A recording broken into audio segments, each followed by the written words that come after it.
जी, आज के हमारे मुख्य वक्ता आदरणीय प्रोफेसर डॉक्टर ऋषभ देव शर्मा जी का सर कृपया आए और अपने अमूल्य शब्दों से हमेशा के लिए बहुत सुंदर विचार स्वागत आपका।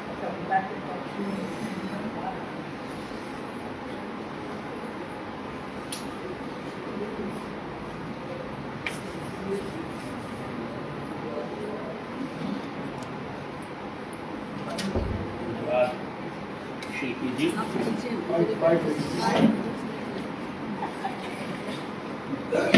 ये हाथ में माइक लेके मुझसे नहीं बोला जाता, मैं बूढ़ा हो गया हूँ, फिर भी मुझे इसकी आदत नहीं पड़ी।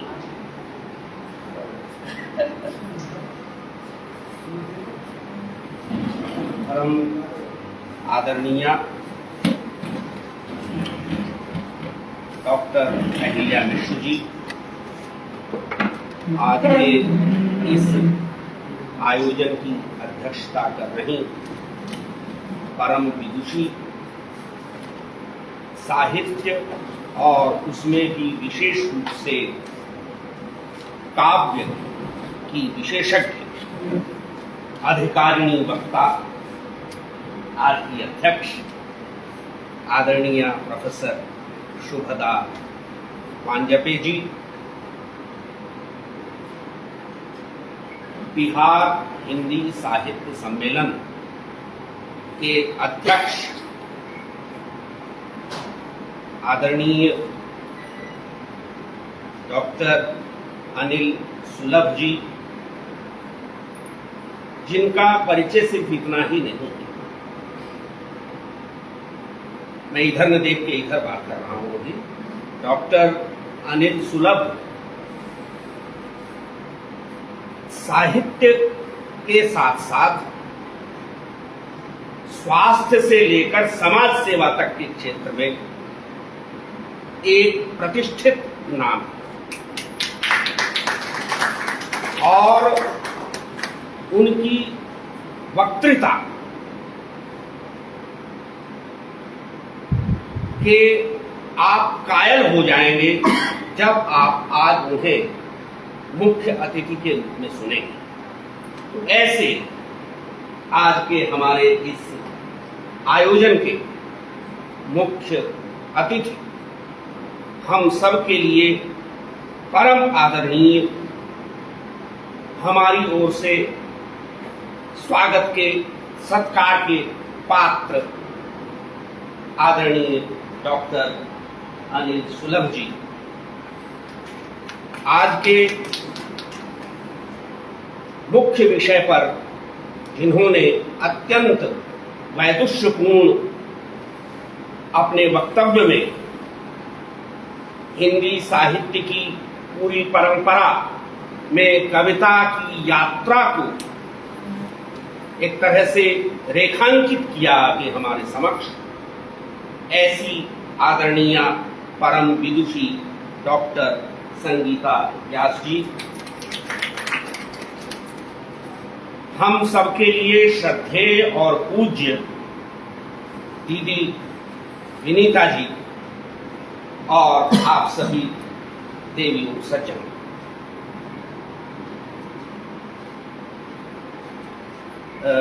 15 मिनट का ध्यान रखिए, मुझे रोक दीजिएगा। हाँ, आपको पूरा अधिकार है। वैसे लिखित के हिसाब से तो शायद समय पूरा भी होने वाला है, 12:56 हो रहे हैं, मेरा समय 1 बजे पूरा होने वाला था। है इससे पहले कि विषय पर बात करें, यह विषय तो बहाना है, असल में हमें कादम्बिनी क्लब के 3 दशक पूरे होने का उत्सव मनाना है।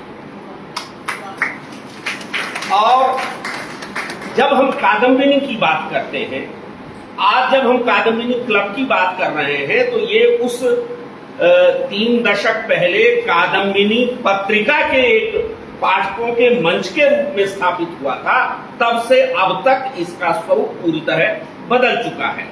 क्योंकि पता नहीं कि वो कादम्बिनी तो कहां विलीन हो चुकी, लेकिन ये कादम्बिनी है और इस कादम्बिनी का संकल्प वही है जो उसका था, आकल्पम कवि नूतनाम बुधमयी कादम्बिनी वर्षतु। आकल्प, काल के इस पार से उस पार तक सदा कवि। देखिए कवि, ये जो कविता वाला विषय लिया कैसे इससे जुड़ता है, कादम्बिनी और कविता कैसे जुड़ते हैं, कि कविता क्या है, कवि क्या है, आकल्पम कवि नूतनाम बुधमयी कादम्बिनी वर्षतु। ये जो कविता है यह है आकल्प बरसने वाली नूतनाम बुधमयी कादम्बिनी या मेघमाला है, नवीन जल राशि से सदा भरी रहने वाली मेघमाला। और यदि कविता के भीतर यह नवीन जल न रहे, यह नूतनाम्बुद न रहे, तो वह चिंता पैदा होती है जिसकी चर्चा विषय प्रवर्तन के दौरान आदरणीय अहिल्या जी ने की। उन्हें चिंता है कविता याद नहीं है, उन्हें चिंता है कविता पढ़ी नहीं जा रही। अभी संगीता जी ने भी कहा, लेकिन इसका अर्थ यह नहीं कि वह कविता पढ़ने योग्य या याद रखने योग्य नहीं। आप हताश हो, मैं तो हताश नहीं हूं आज की कविता से। थोड़ा सा कविता के निकट तो जाइए, और जब आप उसके निकट जाएंगे, उसके साथ थोड़ी सी छेड़छाड़ करेंगे, तो वो अपना मन आपके ऊपर खोल देगी। उसके पास जो नूतनाम्बुद है उसे आपके ऊपर बरसा देगी। लेकिन समस्या तो यह है कि हमारे पास कविता के पास जाने के लिए समय नहीं, रुझान नहीं है। हम अपने रुझान को कविता के ऊपर आरोपित कर देते हैं कि साहब कविता में वो ताकत नहीं रही। आज हम जिस संप्रेषण के विस्फोट के युग में जी रहे हैं, इसमें कविता उस तरह से आपके पास नहीं पहुंचेगी जिस तरह से वो ढोल बजाने वाले युग में पहुंच जाती है। आज तो दूसरे ढोल हैं, और वो सारे के सारे ढोल किसके पास हैं? वे सारे के सारे ढोल सत्ता के पास हैं। और कविता का पक्ष तो जनता का पक्ष होता है। जनता के पास कोई ढोल ही नहीं बचा। बार बार कोई ढोल खड़ा होता है और सत्ता उसे खरीद लेती है। तो कविता कैसे पहुंचे? और देखिए, ये कविता वालों की भी बड़ी समस्या है। ये भी सोचते हैं कि कविता को ग्लैमराइज कर दें। ग्लैमराइज करोगे तो फिर कविता कविता नहीं रहेगी। कविता को ग्लैमराइज अगर आप करने चलेंगे तो ग्लैमर हावी हो जाता है और कविता कविता नहीं रहती। कविता तो हृदय की हृदय से बात है। फिर एक और समस्या की तरफ आपने चर्चा की कि साहब, विभिन्न माध्यमों से, जिन्हें आप नव माध्यम कहते हैं, छोटी छोटी पंक्तियां लिखी जाती हैं और उन्हें कविता कह दिया जाता है। ये समस्या कब नहीं रही? ये समस्या सदा रही है। ठाकुर ने जब कहा था कि लोगों ने कविता करना एक ऐसा खेल समझ लिया है कि भैया ढेला उठाया और उसे उछाला और जनता की तरफ धकेल दिया। कविता ऐसा ढेला नहीं है। कविता साधना की मांग करती है, और वास्तव में जो पीड़ा है विषय प्रवर्तनकर्ता की, वह यही है कि क्या आज का रचनाकार, आज का कवि, वह साधना कर रहा है? और अगर वो साधना नहीं कर रहा है तो निश्चय ही समय उसे नकार देगा। खैर, इस भूमिका के साथ अभी भूमिका मैं दो चार बातें बड़े संक्षेप में कहने के लिए खड़ा हुआ हूं आपके बीच, और जो मन में आ रहा था कुछ बातें कि हम कह रहे हैं कहां जा रही है कविता। जाना कहाँ है? कहीं जाना है क्या?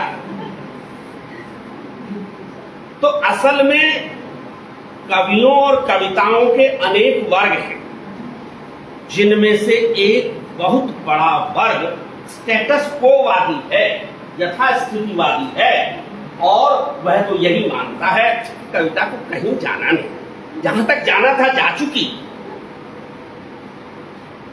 और वह वही कहते जा रहे हैं, या वह कविता वही कह रही है जो सूर कबीर तुलसी के जमाने से, या जो अभी हम रीतिकालीन कवियों की बात कर रहे थे, छायावाद की बात कर रहे थे, पिछली शताब्दी की बात कर रहे, ये तमाम चीजें जिस तरह से कही जाती रही हैं, भैया हम भी कह रहे हैं।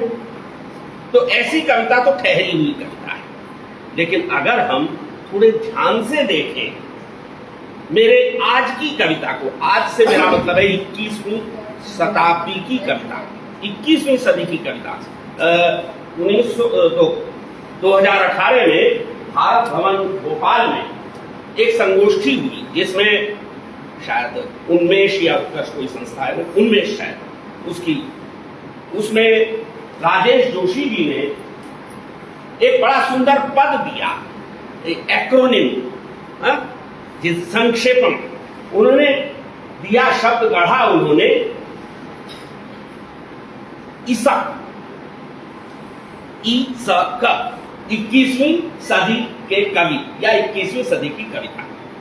तो हम जब यहां कविता कहां जा रही है इस विषय पर चर्चा करने के लिए खड़े हुए हैं, तो ठीक है, कबीर मान निषाद प्रतिष्ठान स्वयं से शुरू हुई होगी कविता, लेकिन हमें बात करनी है इस ईसक का कवि, ईसक जो है यानी 21वीं सदी का जो रचनाकार है या की जो रचना है, क्या वह कहीं जा रही है, और जा रही है तो कहां जा रही है? जो यथास्थितिवादी कविता है उसे तो छोड़ दीजिए, और बस इतना जरूर अपना मूल्यांकन हम करके देख लें, क्योंकि हम में से ज्यादातर कवि हैं, कहीं हम उसी कविता के तो पक्षधर नहीं बने बैठे हैं, जड़ नहीं बने बैठे हैं, जो यह मानती है कि हमें जहां पहुंचना था वहां पहुंचो। हम किसी यात्रा में हैं ही नहीं, तो यात्रा का पता कैसे चलेगा? यात्रा का पता फिर वहीं मुझे जाना पड़ेगा रामचंद्र शुक्ल के पास, हिंदी साहित्य का इतिहास के आरंभिक पन्ने पर जनता की चित्तवृत्ति के विकास के साथ, जनता की चित्तवृत्ति के परिवर्तन के साथ, क्या 21वीं सदी की कविता कुछ बदल रही है? जनता की चित्तवृत्ति का प्रतिबिंब है कि नहीं? इससे अधिक और न होना तो इससे आगे चाहिए। केवल प्रतिबिंब बनने से काम नहीं चलता, उंगली उठानी पड़ेगी। चलो उंगली न उठाओ, कम से कम 21वीं शताब्दी के देश और समाज और विश्व में जो कुछ घटित हो रहा है, क्या मेरी कविता, आज की कविता, उसके प्रति न्याय कर रही है, या कि वही जिसके प्रति, देखिए मुझे याद आता है दिनकर की वो कविता, जिसमें कविता कहती है कि कवि मैं आज फला फला फला जगह नहीं जाऊंगी। आपको वो सब कविता मालूम है, मैं उस पंक्तियां नहीं दोहरा रहा हूं। मुझे कहां जाना है, वह है कविता कहां जा रही है। कविता तो कहती है मैं वहां जाना चाहती हूं, लेकिन हम उसे फिर से, जिसे मैं कहा करता हूं कि अपने बालों और गालों की कथा लिखिए, हम वहीं घुमा फिरा के ले आते, या हम उसे हटो यह रास बंद करो, हास परिहास बंद करो, हम उसे हास परिहास में ले आते। तो कविता का काम हास परिहास भी है। कविता का काम ये जो बाल और गाल की कथा है ये कहना भी है, लेकिन ये दोनों ही काम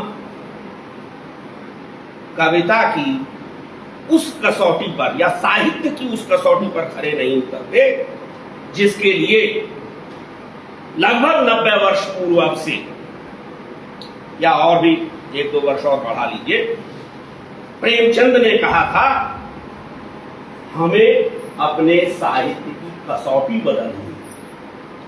हमारी जो कसौटी रही है वह विलासिता की कसौटी रही है। हमें अपने सौंदर्य बोध को बदलना होगा। पिछले 100 साल में कविता ने पूरी कोशिश की है इस सौंदर्य बोध को बदलने की, और यथास्थितिवादी कवियों ने पूरी कोशिश की है इस सौंदर्य बोध की कसौटी को न बदलने देने की।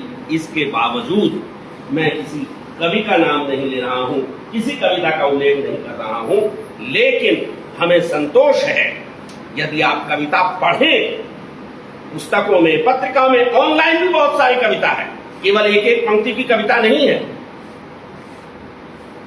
काव्य भरे पड़े हैं, रोज छप रहे हैं, उसमें से बहुत सारा जो अल्प प्राण है वो तो मिट जाएगा, लेकिन बहुत सारा महाप्राण भी है जो रचा जा रहा है, और वह जिम्मेदार किस्म का लेखन है। मित्रों, एक और चीज जो यहां विचारने की है, इकस जब हम कह रहे हैं, इसक 21वीं सदी की कविता, तो पिछली शताब्दी के अंतिम दशक में वो विमर्श की कविताओं का दौर आज भी चालू है। उसकी एक समस्या है, और वह समस्या है खंड सत्यों की समस्या। हम केवल अपने आईने से केवल उतना देखना चाहते हैं या दिखाना चाहते हैं जितना हमारे मतलब का है। शेष दुनिया को हम छोड़ करके चल देते हैं। और इसमें क्या हो रहा है कि ये जो विमर्श है बड़ी अच्छी चीज है। उसका कारण है कि जो हाशिए पर था उसे हम केंद्र में ले आए, चाहे वो समाज में हो, राजनीति में हो, कला में हो, संस्कृति में हो, कविता में। लेकिन इसका एक नुकसान ये हुआ कि जो अलग अलग, पहले एक केंद्र था मनुष्य, लेकिन अब मनुष्य नहीं रहा केंद्र, ढेर सारे केंद्र बन गए। अब मैं विमर्शों के नाम अगर गिनवाने लगूं तो रोज एक नया विमर्श पैदा हो जा रहा है। ये जो विमर्श है, इनकी समस्या ये है कि इनका चश्मा सिर्फ केवल उतना ही दिखाता है जहां तक उनका फोकस है। हमें तो भैया मल्टीफोकल चश्मे की जरूरत है, जिससे इस पूरी दुनिया का एक समग्र दृश्य दिखाई दे। इसलिए यह जो विमर्श की कविता है, बेहतर कविता होते हुए भी सीमित कविता है, मैं यह कहना चाहता हूं। एक जो मैं अभी यथास्थितिवाद की बात कर रहा था, उस वर्ग की जो कविता है, उसकी समस्या यह है कि वो सदा सीकरी की तरफ भागती है। सीकरी की तरफ भागती है, और सीकरी की तरफ भागने का अर्थ क्या होता है कि क्या है, कहा सीकरी से काम आवत जात पनहिया टूटी, बिसरी गयो हरिनाम, दोनों काम खत्म। पनहिया भी टूट गई, जूते के जूते टूटे, और बिसरी गयो हरिनाम। तो इसलिए उस कविता की तो चर्चा ही करने का कोई औचित्य नहीं है। हमें तो कविता करनी है, चर्चा करनी चाहिए उस कविता की जिसके बारे में जो सरस्वती वंदना शुभ्रा जी ने प्रस्तुत की कि नव नभ के नव विहग वृंद को नव पर नव स्वर दे। तो नया पर, नए पर और नए स्वर, जिसकी बात निराला उस समय कह रहे थे, वह यात्रा अब आगे कहां जा रही है, ये देखने की बात है। और जब हम इसे देखने चलते हैं तो हमें पता चलता है कि हिंदी की कविता, अभी हम और भाषाओं की बात छोड़ दें, हिंदी की कविता विश्व की व्यवस्था में जो कुछ परिवर्तन हो रहे हैं उन्हें आत्मसात करके पूरी जिम्मेदारी निभाने का प्रमाण दे रही है। ये पूरी व्यवस्था एक शववाहिनी गंगा बन गई है, देखिए आज शायद गंगा दशहरा आज ही है, तो ये जो पूरी की पूरी व्यवस्था है वह एक शव वाहिनी गंगा वह बन गई है, और इस गंगा में से इन शवों को साफ करने का काम, इन शवों को हटाने का काम यदि किसी को करना है तो कविता को करना है। क्या हम मुक्ति बोध की कविता के वो मेहतर बनने को तैयार हैं जो इस दुनिया को बेहतर बनाने के लिए इन शवों को इस शववाहिनी में से निकाल करके बाहर करे, और जो धार है गंगा की वो पवित्र पावन धार सामने आए, और इसके लिए तो मेहतर बनना पड़ेगा। हमारे गांव में कहा जाता था कि भैया भैंस पालो तो खुद पशु बनना पड़ता है, खुद पशु की गति में जाना पड़ता है। ठीक वही स्थिति है कि अगर इस शववाहिनी को साफ करना है, यानी यथास्थितिवाद को तोड़ना है। मेरा बस एक ही बिंदु है, मैं कहना यह चाहता हूं कि मेरी कविता यानी हिंदी की कविता आज यथास्थितिवाद के विरोध में खड़े होने का जोखिम उठा रही है। इस जोखिम उठाने का अर्थ क्या है? आप जानते हैं इस पूरे देश में कैसा वातावरण है। वो लोग जो वाणी को खरीदना चाहते हैं, वो लोग जो वाणी को गुलाम बनाना चाहते हैं, उनके खिलाफ क्या कविता खड़ी हो रही है? खड़ी हो रही है। अब ये अलग बात है वो ये कि मेरा पैगाम मोहब्बत है, जहां तक पहुंचे, तो उनका पैगाम सफाई है जहां तक पहुंचे। तो सवाल ये है कि क्या आज की कविता सफाई कर्मचारी का काम करने को तैयार है? मेरा जवाब है कि हाँ। उदाहरणों की बात फिर कभी करूंगा। एक और बात कह करके मैं मेरे मुंह में बड़ा अजीब सा शब्द आ रहा था, शांत होऊंगा। लेकिन मैं अशांत नहीं हूं, तो शांत क्या होना, शांति। तो असल में एक बड़ी चीज है इस जिसे हम कहते हैं कि भूमंडलीकरण या वैश्वीकरण की दुनिया में, कि संवेदना हाशिए पर चली गई। जो कुछ हाशिए पर था उसको हम लाने की कोशिश कर रहे थे केंद्र में, लेकिन हुआ क्या कि केंद्र में जिस मनुष्यता को होना था, जिस संवेदना को होना था, इस बाजार के दबाव के कारण, वैश्वीकरण है वह वास्तव में बाजारीकरण है। इस बाजार के दबाव के कारण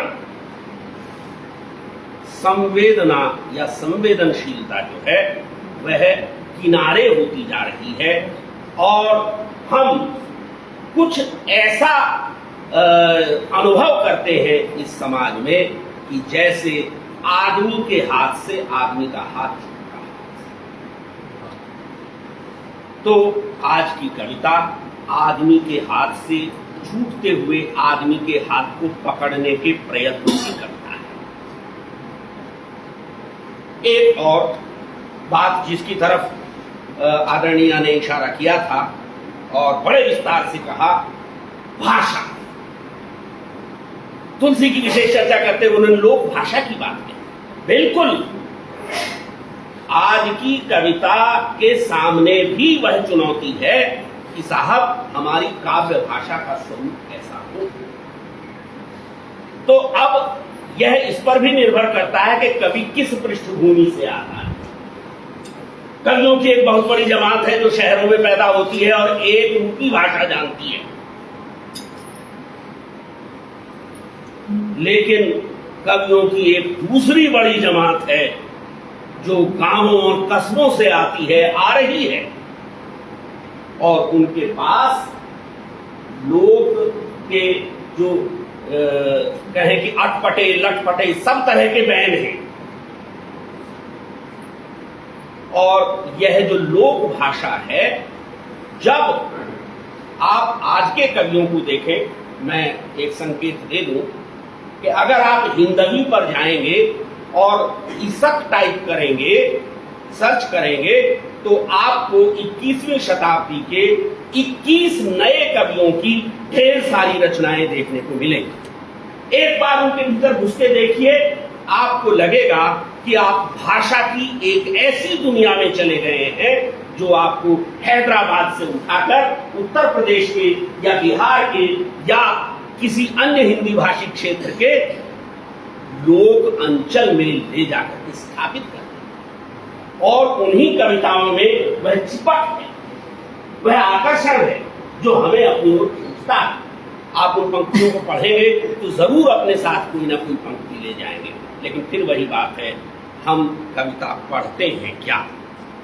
कवियों को गाली देने से पहले, कविता को गाली देने से पहले हम अपने आप को भी तो जरा टटोल कर देखें कि हम कविता समझते किसे हैं और कविता के पास कितना जाते हैं।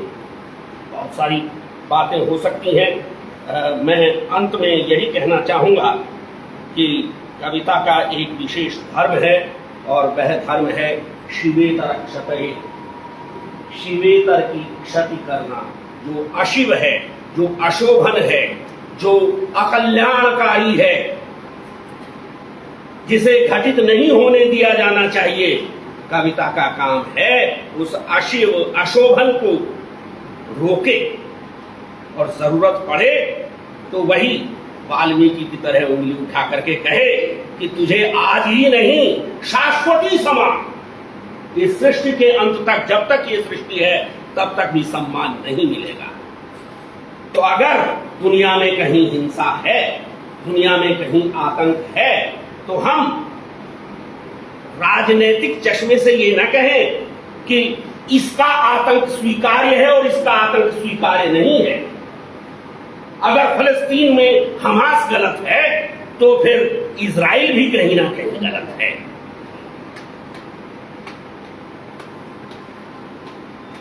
अगर यूक्रेन को गलत कहेंगे तो जरा पुतिन का भी तो गला पकड़िए।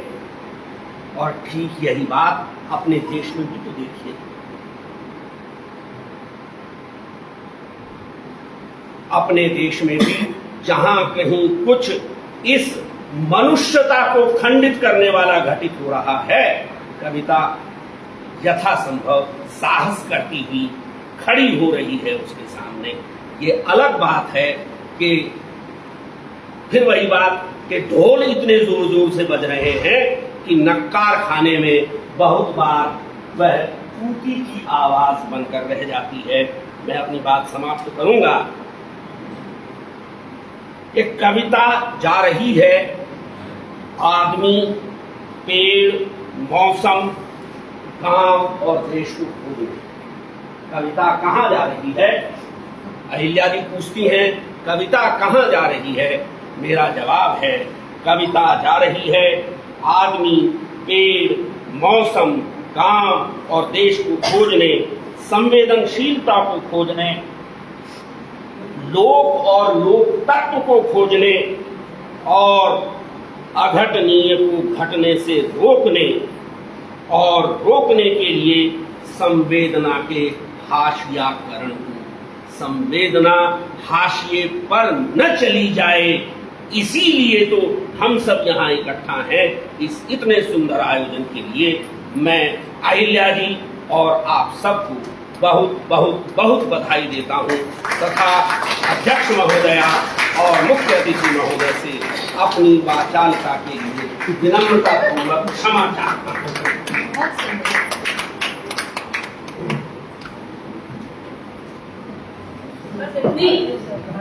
और होनी चाहिए। बहुत बहुत